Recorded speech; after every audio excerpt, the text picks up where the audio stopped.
Ayan, ready na po ba tayo ulit magpuri sa ating Panginoon? Amin po ba? Yes! Siyempre, kung magpuri tayo sa Panginoon, siyempre ipapalakpak po natin ang ating mga kamay at sasayaw po tayo. At ang kanta natin ngayon is, it says na salamat, salamat. Dahil patuloy tayo magpapasalamat sa Panginoon sa araw-araw, sa buwan-buwan.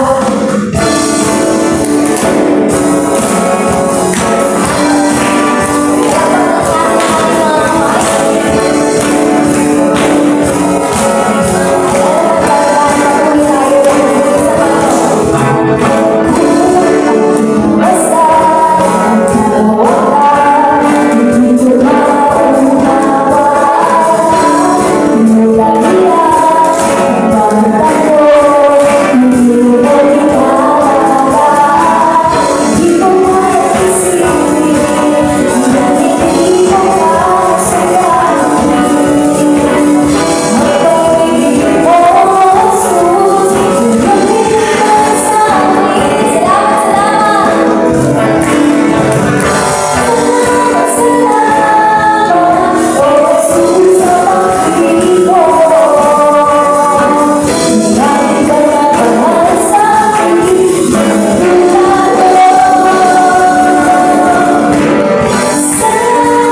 on us.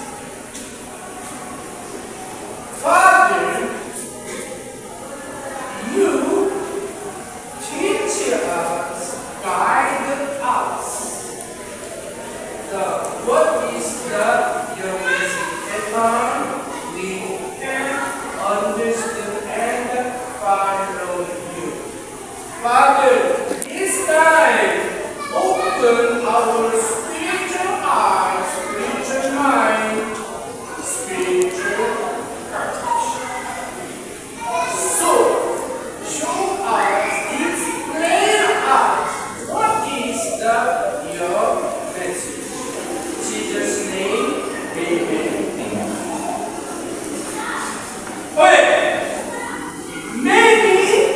Many Christians want the experience living God.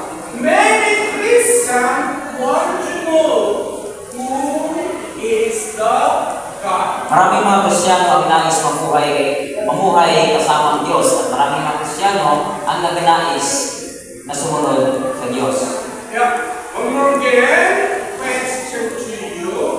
Many Christians in the American, in the Korea, in the other country, and Philippine Christians also want to experience who is the living God. At maraming mga Kristiyano ang nagnanais na makilala ang mamuhay sa Panginoon. Okay, how do we experience? How do we know? How do we know who is the God? What is the living God? So, ngayon ang tanong, paano po ba natin makilala ang ating Diyos? When God gives us, tells us His message, and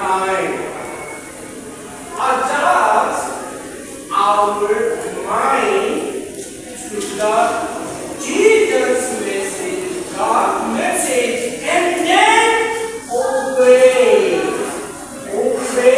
the message of the God. At the time we have experience of who is the God, living God. Una pong paraan para po makilala natin ang Panginoon ay sa pamamagitan lamang po ito ng kapangyarihan ng Diyos sa atin. Siya po ang magpapakilala sa atin kung sino siya. Pangalawa, kapag ang Diyos ay kumilos sa atin sa pamamagitan ng kanyang salita, tayo po ay nangangailangan sumunod kung ano man ang nais ng Panginoon na pinapagawa sa atin. Okay. God give His message to His people. That time we need to adjust our life, our mind to the Jesus Christ. After that, we should obey the message of the God. Time we experience living God. Kung nagnanais po tayo makilala ang ating Panginoon, meron po tayo gagawin. Una, ang Diyos po ay may ginawa sa atin sa pagpapakilala ng kanyang sarili sa pamamagitan ng kanyang mga salita. At pagkatapos noon, bilang mga mananampalataya na pinadala dito, meron po tayo dapat sundin at gawin. Why God? What is why God given us His message? So, bakit ba pinadala ng Diyos sa atin yung kanyang madalang salita? Yeah, message came from the God. His message in word, indication of the God, where God is the word. madaling salita ang rason bakit po mayroong salita ng Diyos upang ipakilala kung sino siya at kung paano siya pumilos sa atin. Now, one more again. God's message. The message came from the God. This message, what is meant? Invitation. Invitation. Where God is working around us. Hindi ko po ang salita ng Diyos, ito po ay pagpapahayag kung sino ang Diyos. When you listen, the message came from the God.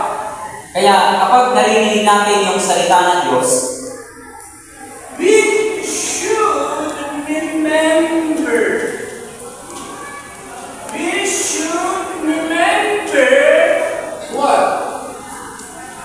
You should remember why God given us the message. kaya kapag nakakarinig tayo ng salita ng Diyos, katulad ngayon, isipin natin agad kung bakit ba ito pinadala ng Diyos sa atin. First, Una, why God given us His message? Number one, we are children of the God. unang layunin po ng kanyang pagpapadala ng kanyang salita, nagpapakita ito na tayo ay mga anak ng Diyos. Yes, and then why God given us His message? Second, God, why we should remember. Second, what?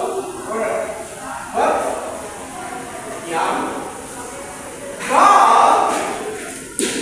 God say God, the one to you join is the work. So who is complete the work? God Himself. Why God, the one us to join His work? Una po, ang layunin bakit pinadala ng Diyos yung kanyang salita upang ipaalam sa atin na tayo ay mga anak ng Diyos. Pangalawa, upang ipaalam sa atin na nangangailangan tayong sumali sa kanyang ministeryo. Yeah, God wants you to see God's glory. At sa pamamagitan nito, makikita natin ang kaluwalhatian ng ating Panginoon. Yeah, over again. Yeah, God's message is the invitation of the God.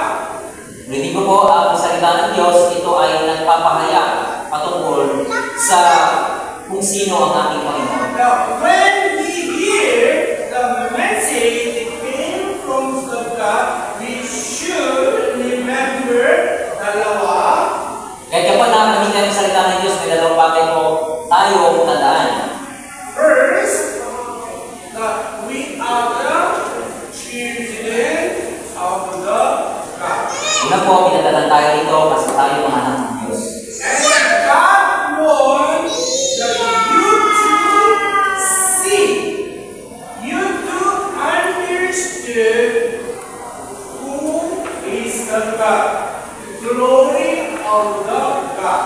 Pangalawa, ang layunin nito upang makilala natin kung sino ang Panginoon at makita natin at malaman natin sa pamamagitan ng kanyang salita ang kanyang kalulatian.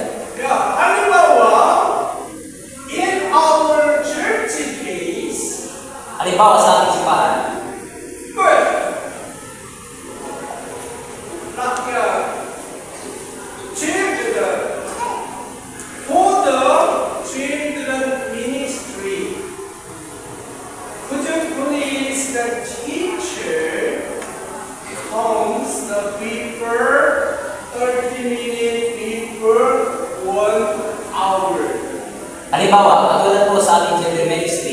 inikalis talaga ni Pastor na huwag maliit yung mga teachers. Why church say to you, the please you come 30 minutes, the 1 hour for the children ministry. So, ano po ba yung layunin nito? Bakit mo talaga tayo encourage, alam na sa mga teachers na maaga talaga pumunta? Why?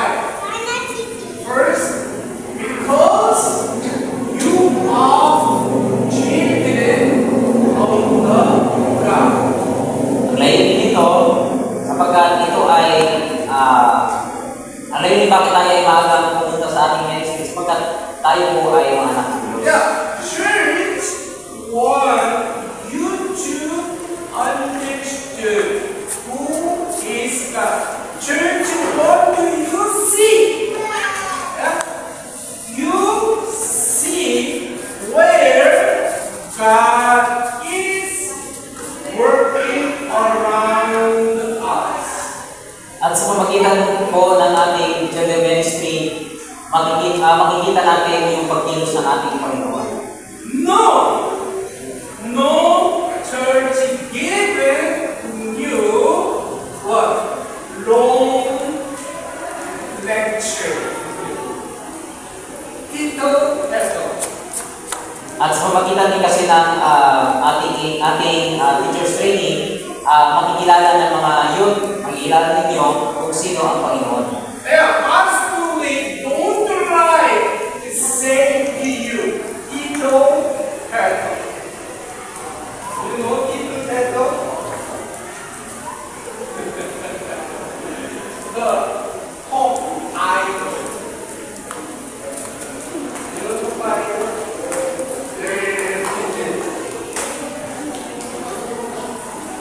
Ito, eto. Gusto mo ni si Pastor po, ayaw niya po tayo na matulad sa isang matulad sa isang estatwa na sasalita. What is that? Kingdom temple. You know kingdom temple? You don't know? Kingdom temple. The mother and the parents, the many their parents to talk. The what? Talk to your anak. Many times.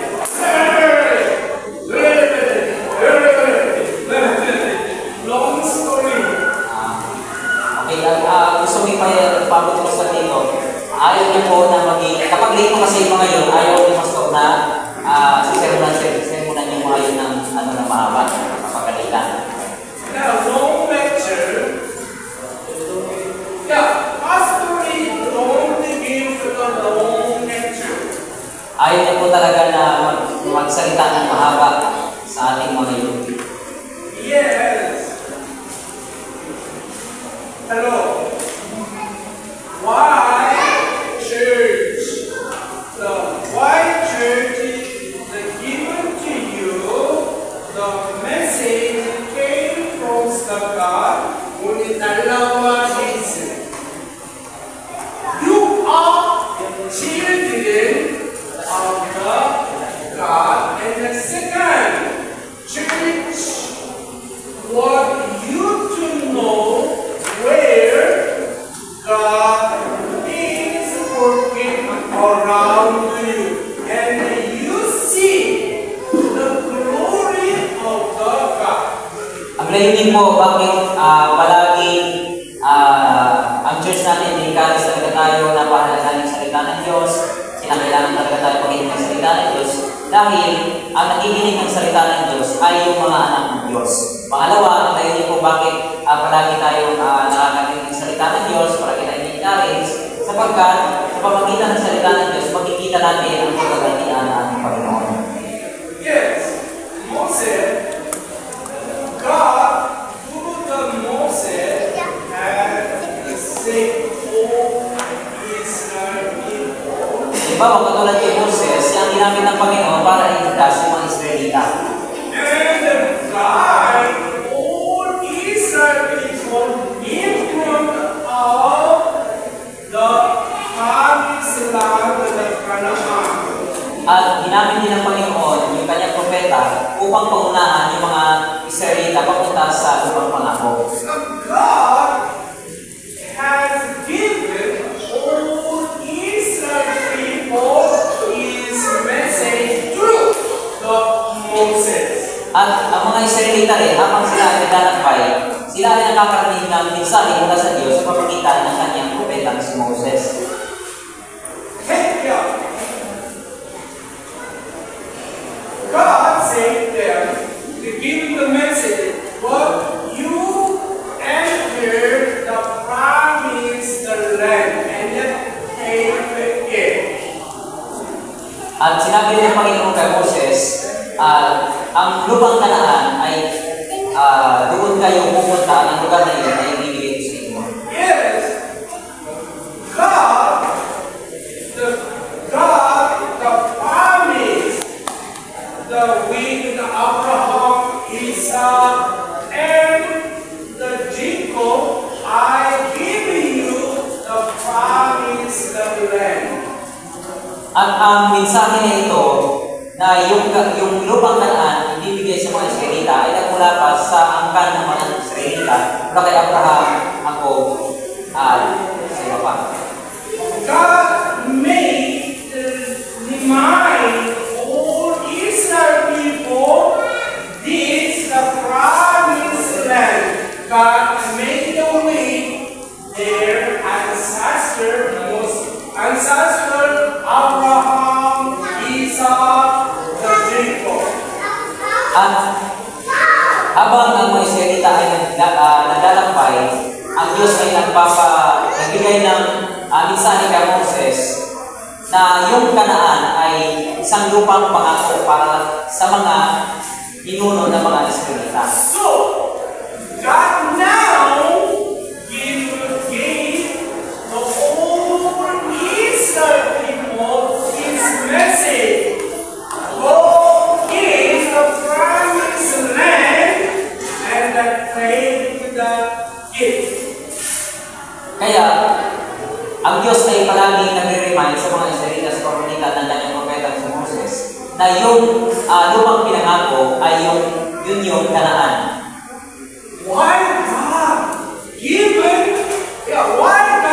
give us the gift to His people His message? Why? Another reason. First reason what?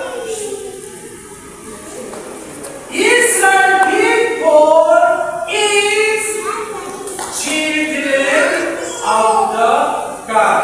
God wants Israel people to see the glory of the God. They get them to experience the living God, awesome God. Ang layunin bakit palaging nire-remind ng Panginoon yung mga Israelita sa kanyang plano at palagi niyang pinapadalhan ng kanyang mga salita sapagkat ang Israelita ay mga anak ng Diyos at ang nais din ng Panginoon ay makita ng mga Israelita nito yung kalahatian ng ating Panginoon. Yeah, who is the one? God's word. Yeah, God wants to give the promised land to all Israel people. So this word is not Israel word, but God gave to the message all Israel. The word awesome and it promised the land. Why? Because God complete His word. Why God? Why God invite all Israel people His word? God want to understand all Israel people what? They are children of the God, and God wants all Israel people experience awesome God. Ang mensahe na nakarating sa mga Israelita na ang lumang Kanaan ay bibigay sa kanila ay hindi galing mismo sa kanila, kundi ang mensahe nito ay nanggaling mula sa ating Panginoon na pinadala niya sa kanyang mga propeta. At ang layunin ng salita nito ay ipakita na ang mga Israelita ay mga anak ng Diyos, sapagkat ang pangako na ito ay hindi para sa mga tao na sa paligid nila, kundi ang pangako na ito ay para sa mga Israelita na nagpapakita na sila ay mga anak ng Diyos. But what is the Israel people get in mind? Ngunit, sa kabilang mga bagay na yun na ginawa ng Panginoon, ano ba yung pag-isip na meron yung mga Israelita?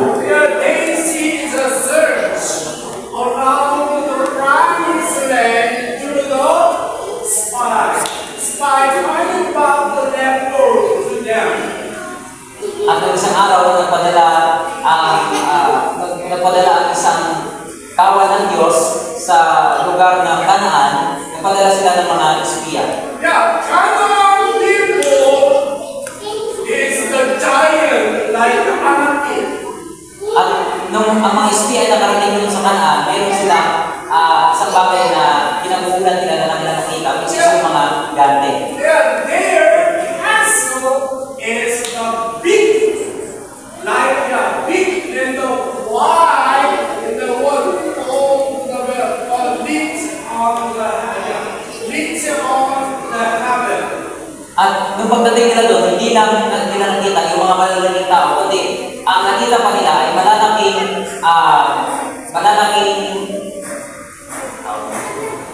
Now, when we compare our people and Ghana people, I am grasshopper.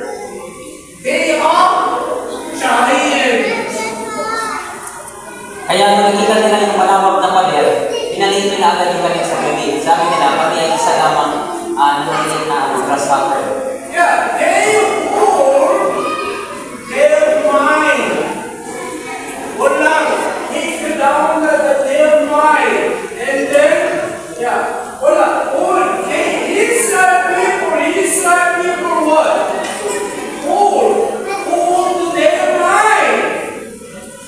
Oh, hindi pwede. We cannot enter in the that land. Kaya kung nakita nila yung malaking mga tao, malaking pader, at sobrang lawak, hinalian na nila agad yung kanilang sarili at inisip nila agad na hindi natin talaga kayang talunin ang mga Kananeo. They are experienced awesome God. Awesome God? No. They go around, going around the desert. How many years? 40 years. Dahil sa pinalitin nila yung kanilang mga sarili, hindi sila na-experience kung paano o kung ano yung Panginoon. Yeah, out of 40 years, God again, what? God again, lead all Israel people. At dahil nga doon sa kanilang pagmamalit sa kanilang sarili, sila ay pinarusahan ng Diyos at umikot-ikot sila ng 4 na taon. God again has given all Israel people His message. At pagkatapos ng kanilang naranasang parusa ng Panginoon, ang Diyos muli ay nagbigay ng kanilang mensahe. What is God's message? Ano po ba yung mensahe ng Panginoon? Go in, enter in the Canaan and take it. Same message. At inulitan po ng Panginoon yung kanyang mensahe na yung Kanaan ay bibigyan sa kanila ng Panginoon. Yeah, all Israel people adjust their life At dahil dito, sila po ay nag-adjust to the message of the God. And then also in the same problem. Walang change it. Problem same word. Same people. Yeah, same people living in Canaan. Pero, nung pagkatapos nung sinabihan sila ng Panginoon na papasok sila sa Kanaan, ang kanilang problema ay ganun pa rin yung sitwasyon sa Kanaan. Walang change. Walang change the situation. Wala akong pagbabago doon sa lugar na yun. Meron pa giant na anarchy na living there. Nandun pa rin yung mga malalaking tao ng mga hindi. Their castle is very wide and very high.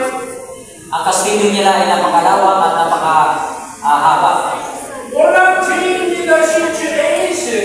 Walang pagbabago sa lugar na yun. But God given again the Israel people the same message. Ngunit, kahit ganun ang mga pangyayari, ang Diyos pa rin ay namigay na ang kanyang mensahe na katulad noon na pinahayag niya sa mga Israel. Enter, go in the promised land, take it. Ganun pa rin ang sinabi ng Panginoon. Yeah, take it. And they move all the nation in the Canaan the land. At kasama nun sa utos ng Panginoon, alisin lahat ng mga tao na nirahan ko. And because Israel people, Hebrews, they have the mind. Ngayon, dahil sa mga pangyayaring iyon, at karoon sa kanilang naranasan, nabago yung kanilang mga pangyayaring. Yeah, they encounter, they get to receive the same message after that. All Israel people take down their mind to adjust to the God's the message. At dahil sa mga pangyayaring iyon, sila ay nagpumababa at sumunod kung ano yung pinapagawa ng Panginoon sa kanila. And then obey. After that, obey the message of the God. After that, what happened to Israel people? Sumayon sunod nila ang salita ng Diyos. Ano po ba ang nangyari sa kanila? What happened? Israel people removed the Canaan nation, Canaan people from the Canaan. Dahil sa kanilang pagsunod doon sa mensahe ng Panginoon, sila ay nagtagumpay sa kanilang laban. Ang mga Kamineyo ay sila. Israel people get the Canaan territory. At yung lugar na binitirhan ng malalaking tao at natayuan ng napakalaking kastilyo, yun po ay nawala. At nagmamayari na ngayon ay ang mga Israelita. Yeah. When you get to receive the message came from the God, don't have the worry. Kaya, katulad din po sa panahon natin ngayon, kapag nakarinig tayo o nakatanggap ng mensahe mula sa Diyos, huwag po tayo mag-alala. When you get to receive the invitation came from the God, you don't worry. Kaya ulitin ko po, kapag tayo ay nakatanggap ng invitasyon mula sa ating Panginoon, huwag po tayo mag-alala. Why? Bakit po? Yeah. First, the second reason, first, this war is not your war. Tandaan natin, ang salita na ito ay hindi sa atin, kundi ang salita na ito ay galing sa This Panginoon. war is the God's war. God's war. War. Kasi paglalakbay na ito ay hindi sa atin, kundi ang paglalakbay na ito ay galing sa utos ng ating Panginoon. Yeah, this is who is what? God's work. God's work. So, yeah, okay. So we should remember who is the complete His work.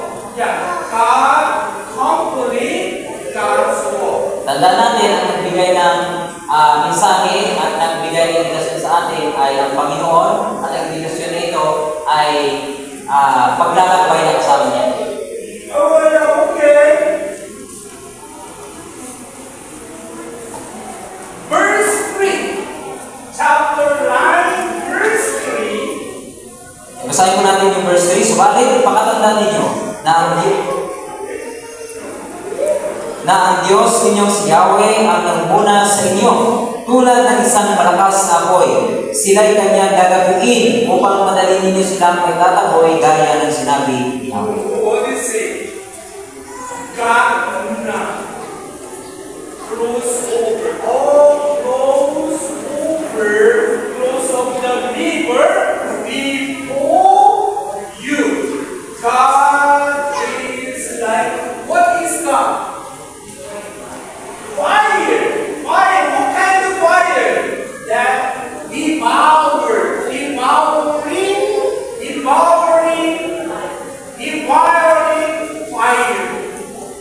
That devouring, what kind of fire? Destroying fire. Yeah. So He will destroy this nation, make them all before you. So you will force this nation out and quickly destroy them. Yes. Who is what? God's word. God's word. Yeah. God invite you God's word.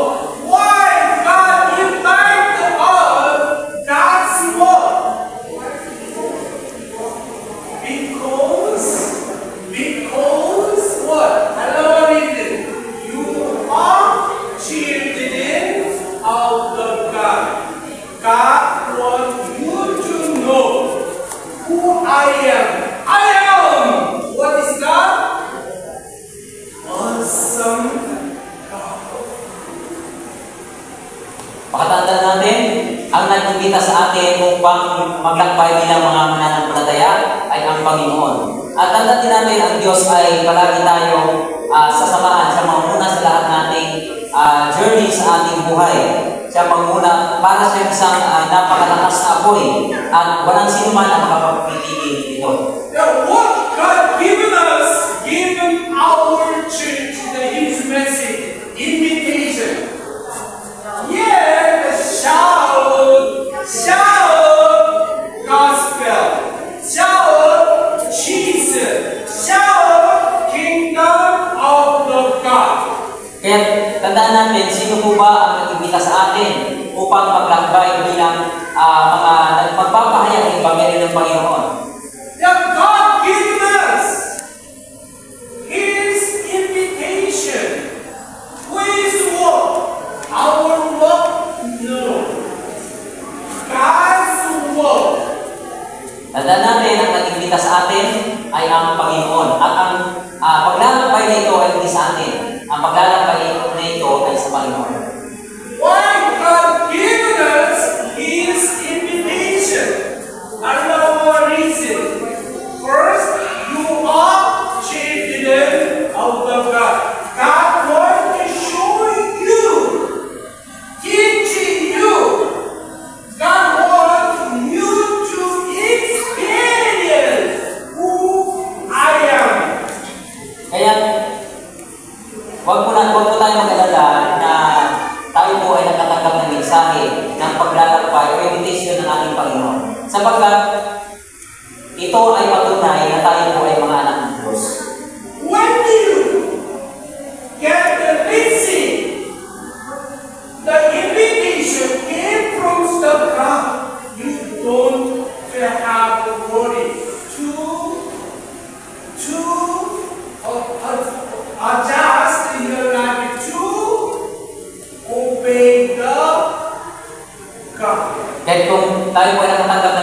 ito, nakatanggap ng invitasyon mula sa Panginoon, huwag po tayong mag-alala. Yeah, what is your agenda? What is your mind? I give to you to halimbawa, first time Israel people, second time Israel people. What is the difference? First time the Israel people hold their mind and then they get afraid. How can I do? How can I do this? And the second Israel people difference. They don't have afraid. Why? They understood. This word is the God's word. God muna complete. God complete. Why? Because this word God was so. Israel people adjust their mind and obey the message of the God. And I, Israel people there, what? Is the land. Kaya maaaring nung nakatanggap tayo ng invitasyon nito, o mensahe nito, na kinakailangan tayo maglakbay kasama ng ating Panginoon, ang gagawin natin ay pagpapahayag ng Ebanghelyo. Maaaring mayroon tayong iba't ibang pag-isip na katulad sa mga Israelita. Ang mga Israelita una, nung natanggap nila ang salita nito, inisip nila na hindi nila kaya gawin. Pangalawa, pagdating ng panahon, sila ay nag-isip na kaya nilang gagawin yung mga Israelita sa pamamagitan ng tulong ng Panginoon. At sa pamamagitan noon, sa kanilang pagsunod sa utos ng Panginoon, sila ay nagtagumpay. Yes. Today, do you hear about what is the God's message? Ngayon po ba, malinaw po ba sa atin kung ano yung pinapagawa ng Panginoon sa atin? Yeah, today, many people want to experience.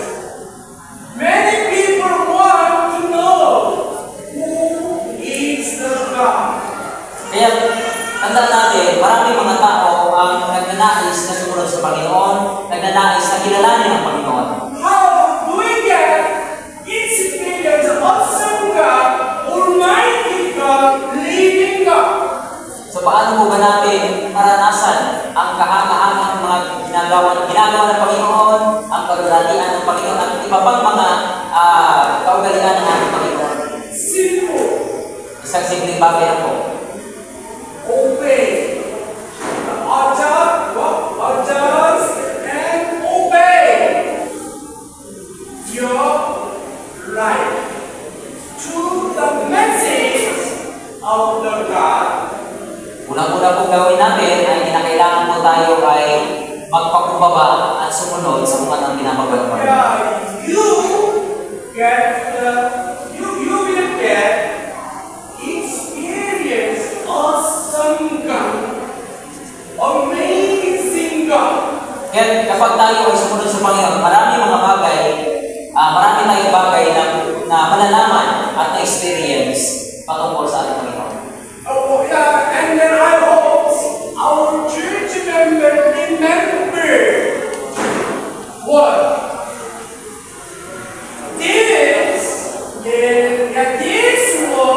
This invitation is not God's work.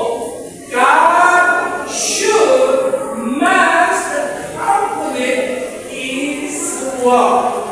Kaya tandaan natin, ang mensahe na narinig natin mula sa ating Panginoon na kinakailangan tayong magbahagi ng Ebanghelyo, ito ay galing sa Kanya. At ang gawain na ito ay sa Panginoon at ang mag-accomplish nito ay ang Diyos. Why God invite you in His work, God's work? Bakit ba ulit tayo inimbita ng Panginoon? Dalawang reason. Dalawang bagay ulit.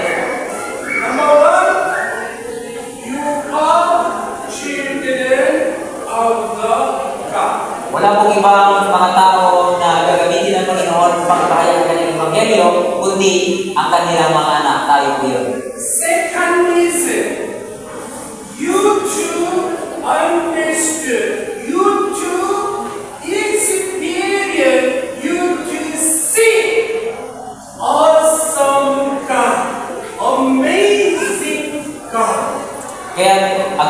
po, pangalawa, ay upang makita natin kung paano kumilos sa ating Panginoon at kung ano yung karakter ng Panginoon na hindi pa natin nalalaman. So God given us what? Here's the message.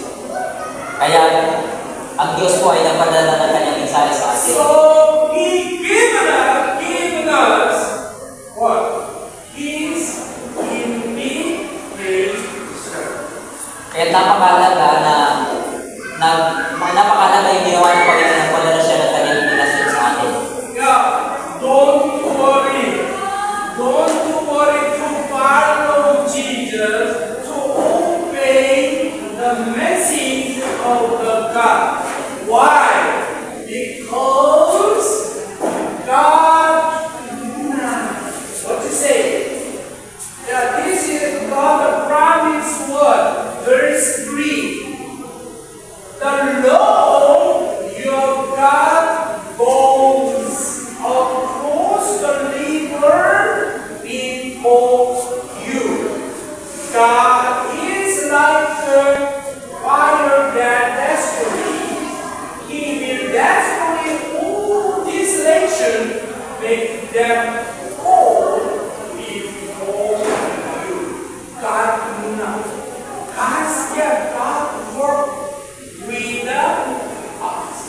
When open your mouth and explain that Jesus Christ and who is what? Yeah, Holy Spirit, Muna, what?